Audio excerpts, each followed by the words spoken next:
So if we have a country where you can look at somebody who has killed many people. My problem with Nnamdi Kanu is the drama he brings to play.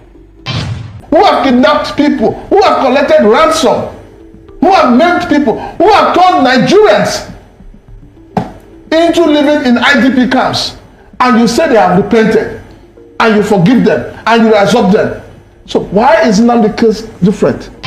So in this particular interview, conversation, we're also going to be taking a look at, what is next for Mazi Nnamdi Kanu. I mean, we heard that he was going to be taken to the southeast where, he will be tried by, another judge, and also a whole lot of things, in this particular conversation. So I want you guys to take your time and listen to, what this gentleman has to say about everything that is happening. Also, feel free to give this video a thumbs up. Also, don't forget to subscribe to our YouTube channel, and also give this video a thumbs up. With that being said, stay tuned, guys. Okay, Prince Francis.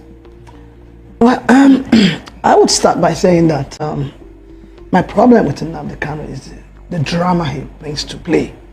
You have lawyers, and you should allow your lawyers to do what you've engaged them to do. It's common sense. It has this tendency of trying to shut down on people. I don't think it is helping his case. Yes, the only thing I take from what he said yesterday, which I believe a lot of Nigerians should be interested in, is the issue of the current indictment of the husband and son of the judge. I mean, that is something deep, and that is something nobody should throw away. So I take that. That is all I take from it. And I think because of that, the judge herself is already compromised. And that's the point he has made. It's a very valid point. And I think that is a point based upon which the chief judge should begin to think. Well, the chief judge, Justice Binta, did recuse herself. And right here on this show, we learned from one of the lawyers that came on this show some time back that even if a judge recuses himself or herself from a case, the Chief Justice of the Federation or the attorney, the AGF, can reassign that same judge to that same case if they feel the reasons tendered were not, valid enough. I agree with you, Moses. But you see, each day this case comes up, new things come up. When the issue of her reclusing herself from the case, this didn't come up. Now we're having a new evidence to show that, deep down, there's a reason for this woman to be removed or to be allowed to excuse herself from this case. I mean, it's like saying, oh, you're holding somebody, daughter's son hostage, so is that and you're asking that person to adjudicate a case. What do you expect the government might use that as leverage to influence her decision? Well, from what has been said and from what we know, it looks like she's been held hostage. It looks like her family members are being held hostage, and then they expect her to do. Now, what does that even say to the government of the Federation? Doesn't that give the impression that government wants to, indict this man regardless of what the case might be? Well, it's not just about the government. It's about our judicial system. It's to show you that Nigerian judicial system has become very compromised. The truth, the symbol of justice and fairness no longer exists in our judicial system. So it's not that they don't know the law, or they wouldn't want to, they don't know how to interpret it? You say they don't know the law, it's just been too sarcastic. They know the law, but they don't want to follow it the way it is. And that is why I keep saying that, for me, the 1999 Constitution is an obnoxious document that needs to be shredded, because it gives you an opening here, or it indicts you here, it gives you several opens to escape. I mean, look at what is playing out in River State, for instance. The law says when you decamp to another party, you lose your seat. But the same law, now we're talking about Nnamdi case now. Okay. The same law says for you to do that, that you must this. So it is those loopholes that politicians are holding on to. But on the word of Nnamdi Kanu now, he said something about how the case, which was brought before him, was treasonable felony, but now it has been shifted to terrorism. So is it that Nigerian judiciary don't know about those laws? Have you ever gone to the police station? And that IPOB, as a case may be, now they've been prescribed fully, they are now a terrorist. Have you ever been to the police station before? Pray that the police does not take you to court. Because at every point in time, don't forget, Nigeria is a country where people get arrested before investigation will commence. Okay. So once you're already docked, they begin to look for more, they begin to find reasons for them to, pin you. All right, let me bring the barrister back into this conversation. You remember, initially, when they wanted to try Nnamdi Kanu, the question of jurisdiction came in, and it's very important in a criminal trial. They said Nnamdi Kanu was saying things in UK. That was when Nnamdi Kanu said, okay, since this thing was committed in UK, then you don't have jurisdiction to try me. It was at that point the federal government now removed UK part of this matter. They removed it. They are not talking about it again. Are you getting what I'm saying? Now, they have brought it back here, and then when the lawyers raised the issue of rendition, the federal government now discovered that they are committed. And remember very well that at the appeal court, Michael Zokome, he quashed the 15 count charges against Nnamdi Kanu. It's on record. So having quashed it, the federal government now started shopping for other evidences to indict Nnamdi Kanu. When the 15 count charges you have brought before the court have been quashed, please, what else are you looking for? Michael Zekome, he quashed it in the court. Everybody saw it. The man even knelt down and prayed to God and congratulated God for helping him to overcome this hurdle. Okay. So since that time, they have been shopping from one, this thing to the other. That means the federal government is not even sure of what they are pursuing. All right, barrister, let me stay with you. We've talked the law of it. Let's look at the politics of the whole trial of Nnamdi Kanu. There's an angle I want us to look at. If you put everything together that has happened since the rendition and the cancellation of Nnamdi Kanu, does it look like the Igbo nation has abandoned Nnamdi? We don't see governors, we don't hear governors talking about release of Nnamdi. We don't see the Igbo intelligentsia wade into it, either behind closed doors or in the open. We don't see Ohaneze. The only statement they make is quite political. Does it look like he's been abandoned by his own people? I don't think so. Mr. Okoro, I don't think so. No, I'm just asking. It's just that we are following, they are pushing the Igbos to become aggressive and all that in whenever they want to, demand for anything. It's not in our culture. I know some people who would have been carrying dagger, cutlass and gun whenever this matter come up and insisting that their son should be. It's not in our culture. That's the truth. But barrister, essentially, I want us to look at the role of the elites, the Igbo elites, the role they have played. They have done what they're supposed to like do. Like what? They have made representation to Buhari and to Tinubu, the highest office holders in the land. They have made representation to the Attorney General of the Federation. You and I, we saw it. We hear that the same people that go in the day go back at night and tell the president. No, please leave that rumor. Is it rumor? Talk of what you can attest to. IPOB itself has alleged that look, there are governors behind the incarceration of Nnamdi. Did you see when they went in the night? In the law, of course, you can't see a night column because another way. So if someone says another person went in the night, no, Mr. Okoro, please let us leave speculation here. Okay. The fact remains that the Igbo intelligentsia, the Ohaneze, the Igbo World Congress and all that, they have all made representation to the federal government. What do you want them to do? Is it when they carry gun and cutlass that you not take them serious?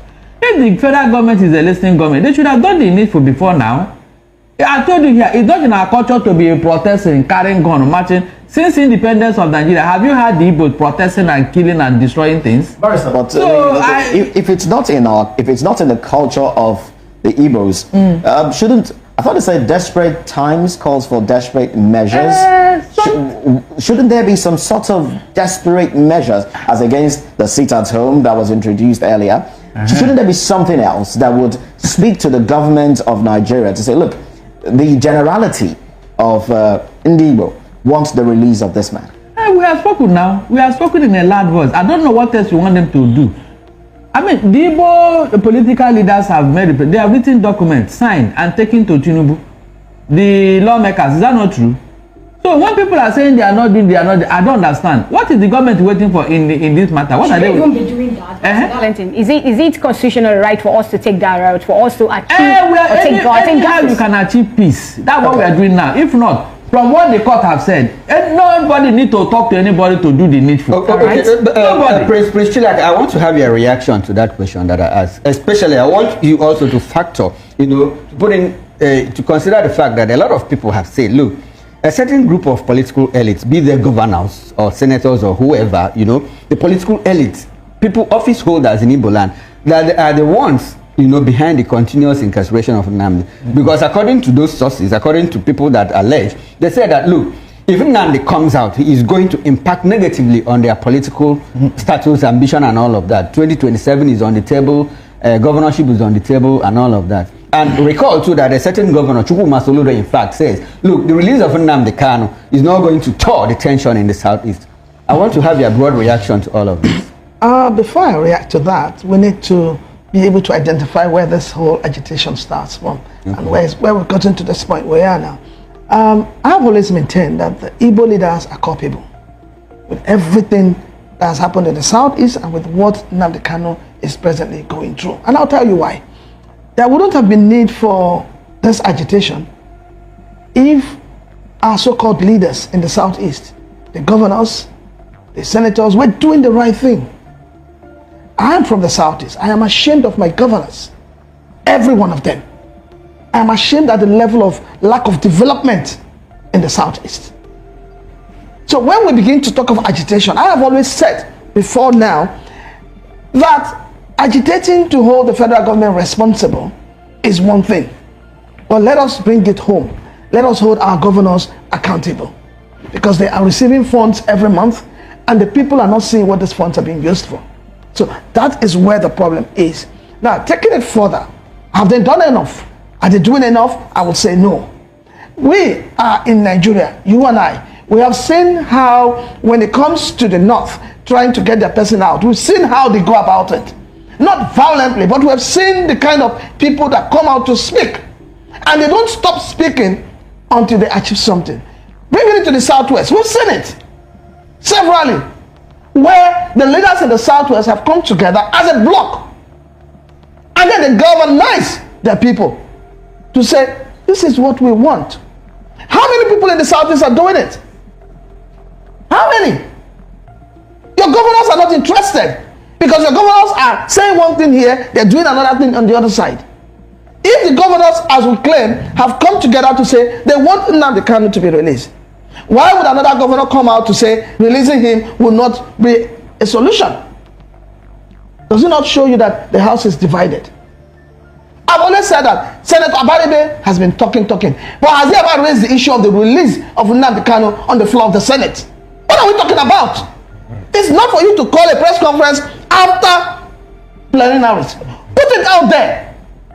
No, he has never. I have never heard him talk about it on the floor of the Senate. He only talks about it after plenary. So we need to know what we want. Our leaders in the southeast have continued to disappoint us. Let us put it the way it is. And I believe they can do better. Yeah, good morning, Mr. Christian. I'm on NEPA, get people that are lobbying for biafra, and it is a plus. The way Samantha is going international, and it seems he's making this agitation a serious international issue by employing international lobbyists to make sure that biafra is recognized at the world stage. Let's get a reaction. Now, thank you for that wonderful question, the anchor of this great platform. First and foremost, I want to say, Samantha has come out to say, or has outlined countless times, that he said that the Nigerian government cannot win Biafra with a barrel of gold for the second time. Now when he said that, see, Nigerian government cannot win Biafra with a barrel of gold, it means that nobody needs to die for them to exit Nigeria. Now, Ojoku fought Biafra in a different dimension. Now, Nnamdi Kanu did it via his own dimension. So EPA is taking it globally. And now, we've seen world body recognize Biafra.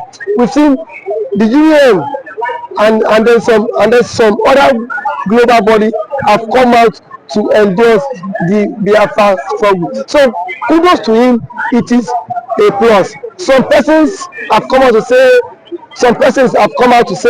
that Samoneta should be discredited, the likes of Ohanes Edigbo and that of the Southeastern governors. But my question is that you said Samoneta should not be taken serious. Then who should be taken serious? The government who is not willing to protect our people? Is it the people who have diffused to speak up when the Igbo man has been marginalized in the country? Is it the same governors who have become tools in the hands of their Fulani master? So for you to even have a character like Samonepa and Nnamdi Kanu to have come out to say enough is enough, that we are tired of this contraption called one Nigerians.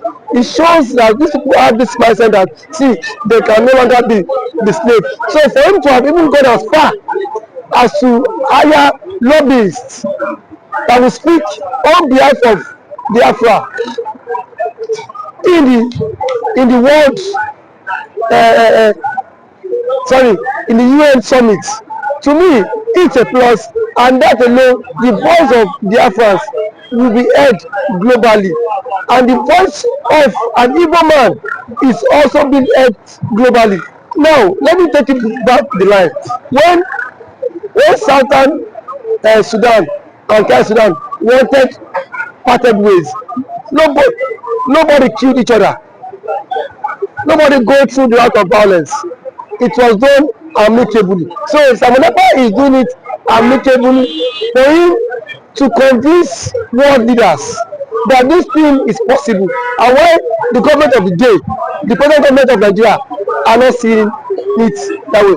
Thank you. You can also to the government, the Nigerian government, be worried about this. Why would they be worried? The same people have sent assassins to kill Samonepa. Now only he has escaped. So see, one thing about it is that the government of the day, they are panicking. There's panic.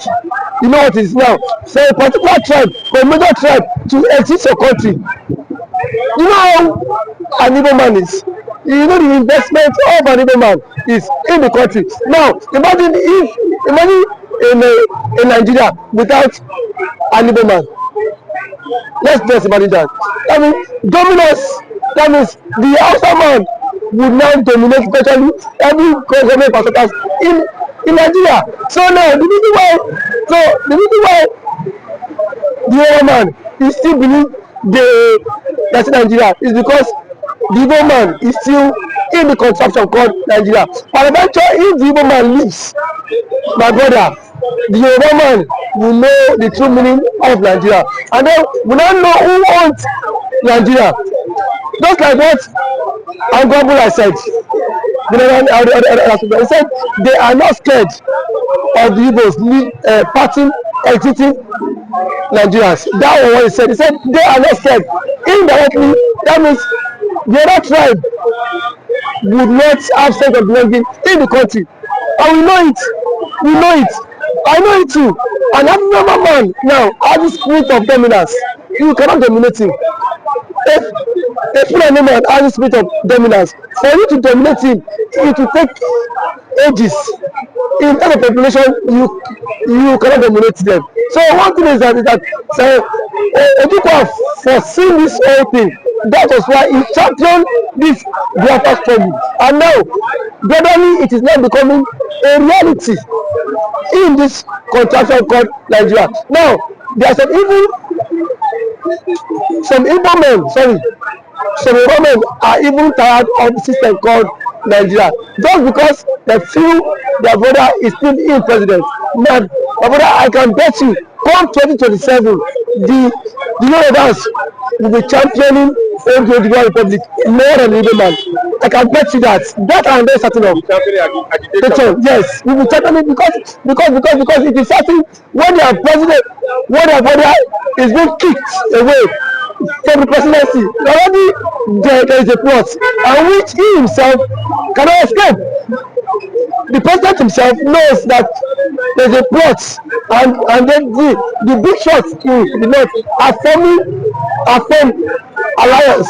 You know it.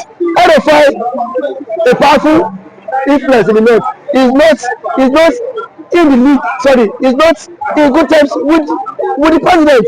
And now nobody can take that factor. What RFI did. Owasin that made President Tinubu emerge as the president via his own influence. And then we have also the likes of Angulai, which is the chairman of the Northern Order Forum. He said, post election, that the Northern Order Forum supported Tinubu, but from 2027, Tinubu will not get their support. So what does that mean? Now, so now if the average left person is not given the vote, now where will they get the vote? It should come by 2027. The same thing the Govs have tagged the Igbos for. Now they will be the master mind of it, because I can bet you by 2027 Yoruba will stop, and that's the slogan that will continue to trend, is that we are tired of the country, we want to follow the suit of the Igbo man and exit the country. And then the Igbo man now will not take them, tag them for being unserious, because now that the Igbo man is championing for the exit, we are saying the Igbo man is not serious. There are claims that the Igbo man is not serious, but I can bet you when the system will also catch up with you, then you will know why the Igbo man has been championing to exit. Thank you for always coming.